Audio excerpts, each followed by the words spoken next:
everybody, welcome to another Horror Review Sunday. Let's talk about my favorite evil kid movie, Orphan. There's something wrong with Esther. This is a 2009 evil kid subgenre horror movie about a family that goes to adopt a kid named Esther from Russia.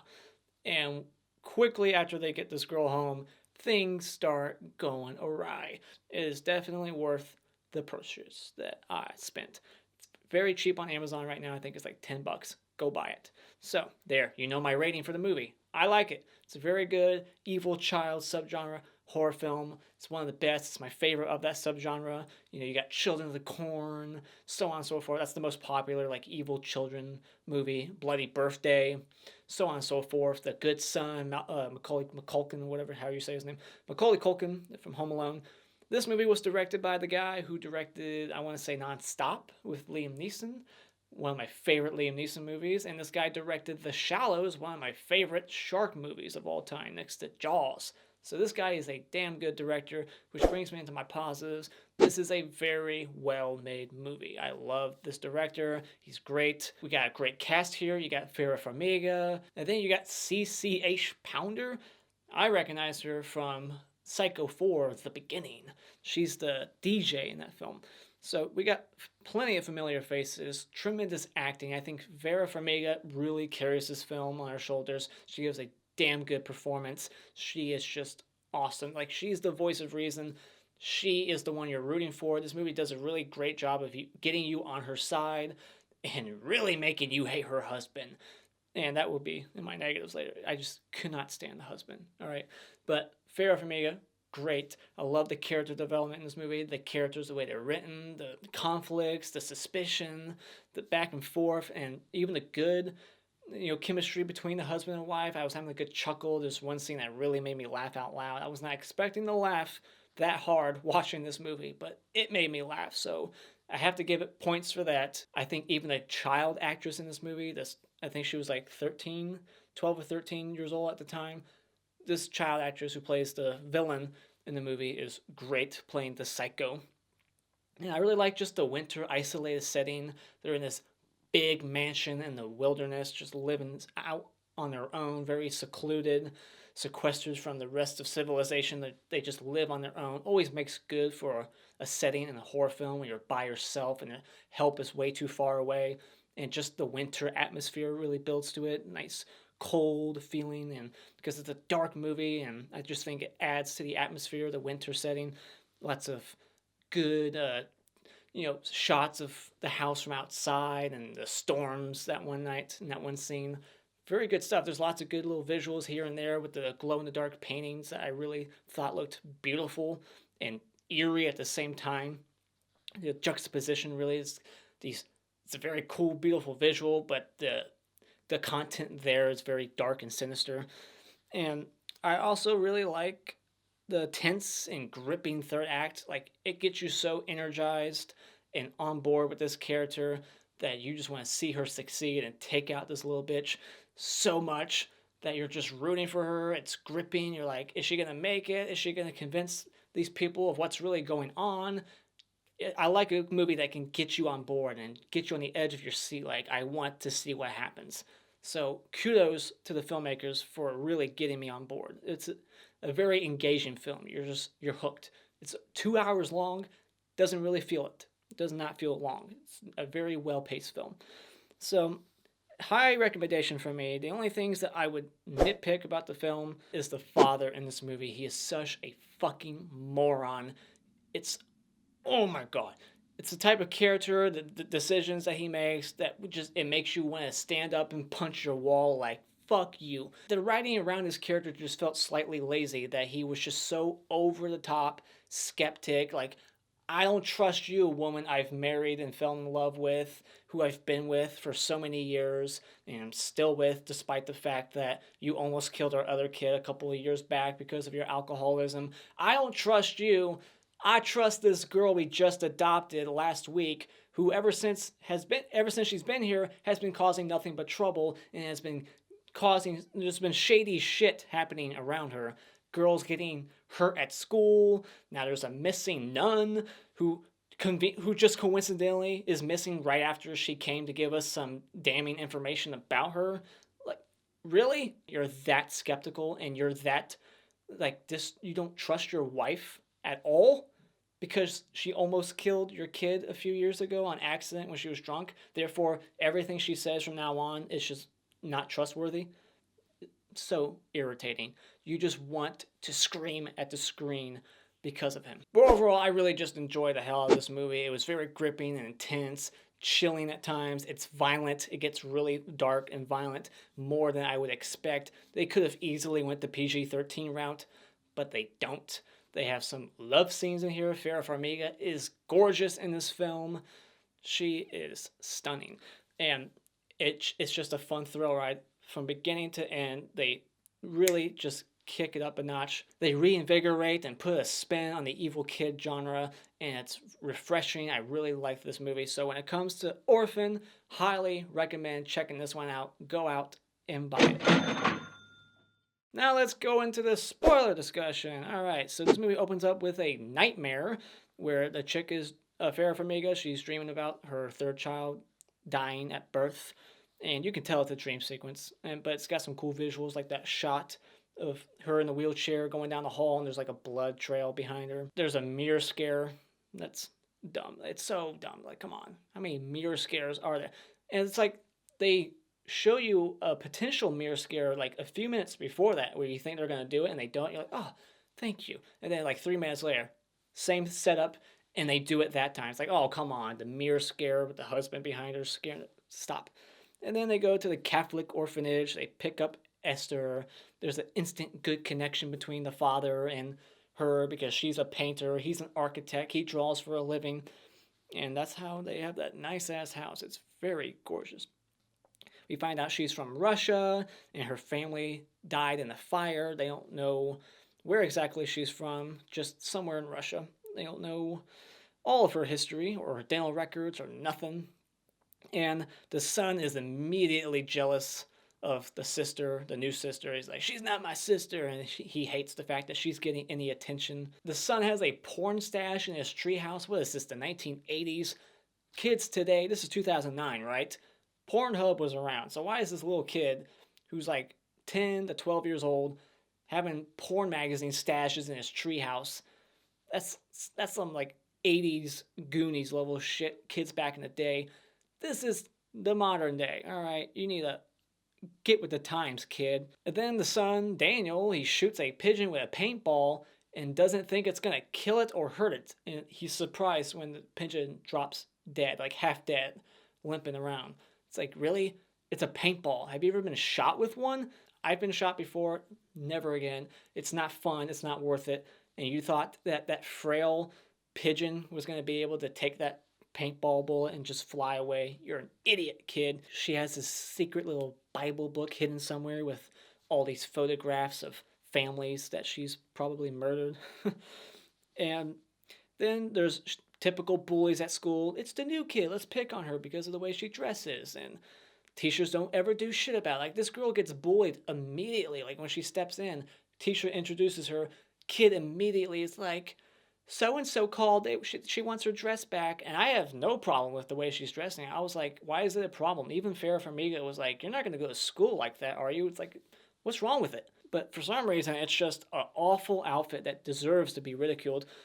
And then she gets that bully back later on. And this bully, despite how many times she's picking on this girl and how tough she puts on this act that she's so tough, despite all that, she's really a chicken shit. She's at like this playground, and it's very elaborate. It almost reminds me of a playground I had around when I was a kid called Eagle Land. It's like those wooden playgrounds with like all these tunnels and things you can climb up in. Very cool looking. She's like walking around all scared. It's like, this girl I've been bullying is probably gonna kill me. It's like, well, then quit bullying her. She wouldn't have a reason to throw your ass off the slide, you bitch. And that's what she does. Pushes her right off the slide. Father, he's too busy, getting flirted on. This girl's like hitting on him. So she catches them fucking in the kitchen, which obviously she would get caught. I mean, come on. Like, you just put the kids to bed and you think that you have time to just go fuck in the kitchen. You're married with 3 kids now. There ain't no time for that shit. You're not in your 20s no more. You're not just newlyweds with no kids anymore. all right? Go to a hotel and do that shit. But they get caught. The next day, she's talking to Esther, like, there's some things that mommies and daddies do that kids shouldn't see. And then Esther's like, let me just stop you right there. All right. I already know all about that shit. All right. They fuck. I know. And then Farah's character, I wish I wrote her name down. She goes and talks to the husband about it. Like, yeah, I mean, she already knew everything. I guess her family's probably like, pass the fucking potatoes. She's very vulgar. And then he says, like, okay, bitch. Like, just their dialogue in between there in that scene was just hysterical. It was the only funny moment in the movie. Meanwhile, the son's acting like an asshole. He hates Esther. She's getting all the attention. Meanwhile, Esther's making Max her accomplice, like brainwashing her to helping her out. And the nun comes by to bring them information. But she wants to go back the next day to get more information, but she doesn't have a chance because when she's leaving, she gets killed by Esther. But how did she get that far down the road? Like, the nun goes to leave. They have this very long driveway, and we see the nun leaving with Esther still in the house as the nun's leaving. But yet somehow Esther and Max ran like a mile down the driveway across a bridge to cut her off. How did they beat her there? I don't understand that at all. But she's getting beat to death with a hammer. They don't shy away at all. You see all of it on screen. It's bloody. And they just dispose of the body. And Esther knows how to play piano, so she's been lying about not being able to.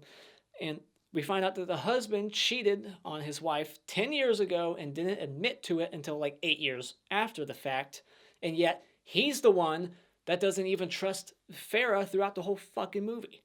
When she's like, there's something wrong with Esther. It's like, nah, I don't trust you. I trust Esther. Like, they have that meeting with the nun. First off, why would you go into the living room when you know Esther is in the house and could be eavesdropping? Of course she is. They're talking out loud. Like, yes, apparently Esther is from such and such place and maybe this happened and she might be responsible. It was arson. Like, you're talking out loud about that. Like, that should be over the phone at the orphanage. Like, set up a meeting.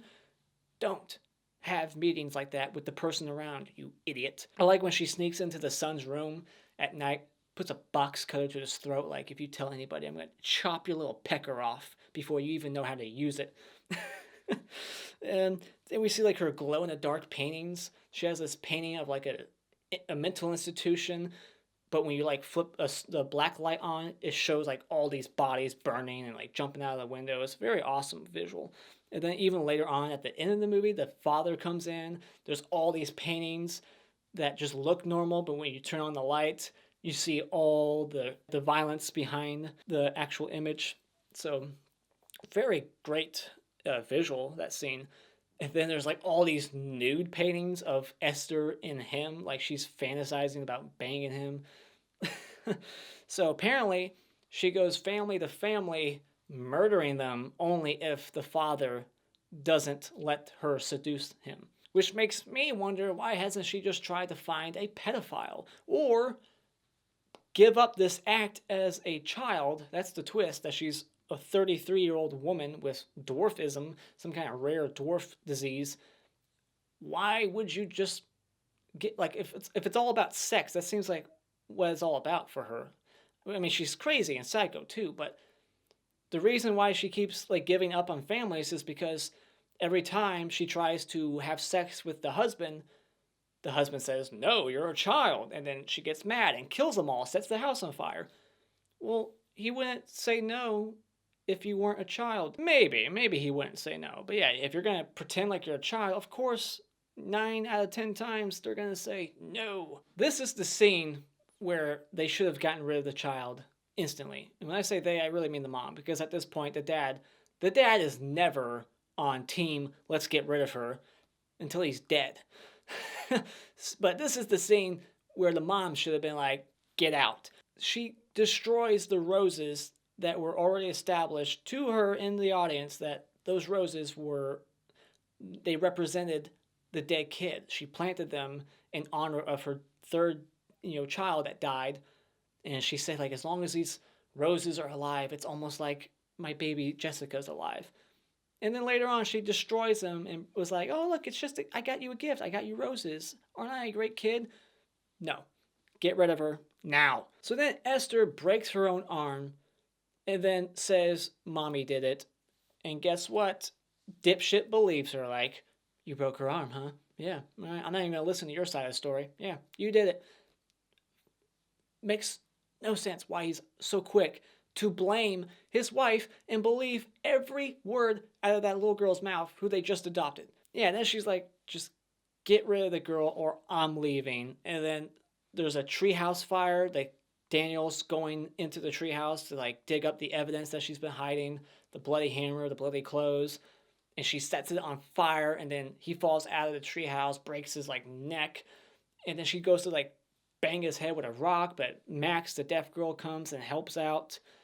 And the mom is there, and it's like there's so much like stuff I want to see in between the scenes. Like, what was going on between her seeing the sun on the ground and Esther right there burning treehouse. Treehouses don't just magically light themselves on fire. What was the explanation? I want to know. And then, like, what was going on between that and the hospital? Like, it just cuts to them in the hospital. Daniel's on, he's suffering from, the broken neck and one eye. He's like in a coma. What was that car ride like?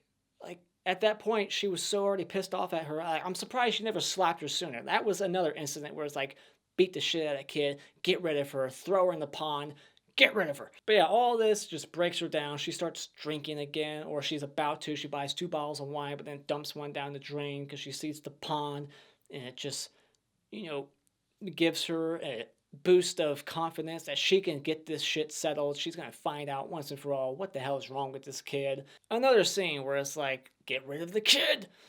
She puts the car in park, clear as day. She knows that, 100%. And then when she's talking to Daniel, Esther puts the car in park, and deaf girl is in the car going all the way down the hill, almost gets hit by oncoming traffic. Get rid of the kid. But of course, the dad's like, well, maybe you put it in neutral, because that's what you did that one day many years ago when you were drinking and you almost killed our other child. It's like, it's not about that. It has nothing to do with today. Finally, the mom slaps that little bitch after she puts their son in cardiac arrest, suffocates him in his hospital bed. She sneaks in there, tries to kill him, but doesn't succeed. I'm not sure if that was her intention to, make him comatose longer, have his hospital stay, last longer, or if she wanted to kill him. I mean, I'm not sure. So then the mom finally cracks the code. She finds out that she came from a mental institution, and that she's not even a little girl. She's 33 years old. Meanwhile, the dwarf is trying to seduce the father, and he's like, nope. And then that's when she snaps, and she starts like taking out her fake teeth, and she takes off her ribbons that reveal like all these scars that she got from her time at the mental institution. And then she stabs the father to death. Mom comes home, driving like a bat out of hell on snowy roads. Comes in, deaf kid's walking around making all kinds of loud noise. She doesn't know how noisy she's being. And then she crashes through the ceiling of like the garden. She lands on top of Esther, tackles that bitch, knocks her out. Here come the cops. They think the coast is clear. They're safe now. But Esther comes back for one last scare, like a Scream movie. And they start fighting on this pond. And then the little girl shoots the leg. They fall in, or I guess the pond. They fall into the pond beneath the ice. They're struggling down there. Hits that bitch in the face, knocks her out, gets out. And then she comes back for another scare. Grabs Vera Farmiga, and Vera's like, I'm not your fucking mommy. Kicks her in the face so hard that her neck snaps. Awesome. Just a very great crescendo of tension and action at the end. I loved it. And I loved seeing that dad die. It had no impact on me. I was like, whatever, fuck this character. He's a moron. Deserves it. Good riddance. But they live happily ever after, and I would hope that the deaf girl is an alibi for her mom and is convincing enough to explain to the police that it was Esther all along. And of course, when their son wakes up from his coma, he'll tell them everything. And she needs to find a new therapist because that old hag is a gullible moron, believing, just like the father, every word and story from that girl. Now let's go over my awards. The Funny Bone Award will go to this scene. Fucking spend some time with her then. Alright, bitch. In the clap award for best scene will be the pond fight. Really great gripping tension right there. You're rooting for her to survive, and you get this very awesome cathartic death of the little orphan getting her neck snapped.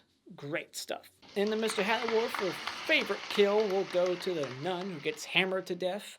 Hammer time. And the Mr. Twig Award for lamest kill will go to the father who gets stabbed to death and for some reason wasn't strong enough to fight back against this 13-year-old looking girl who's 33. I guess he was just too drunk to fight back. And those are my thoughts on The Orphan, or just Orphan. Put all your thoughts of this movie in the comments below. What did you think about it? The twist, everything. Curious to see if anybody hates this movie. I think it's awesome. So, what's your favorite evil kid horror movie? Put that in the comments below. As always, if you like what you've seen here, you can hit this like button, share it with your friends, and become a subscriber today just by clicking on my cartoon face in about 5 seconds. And until next time, Auf Wiedersehen.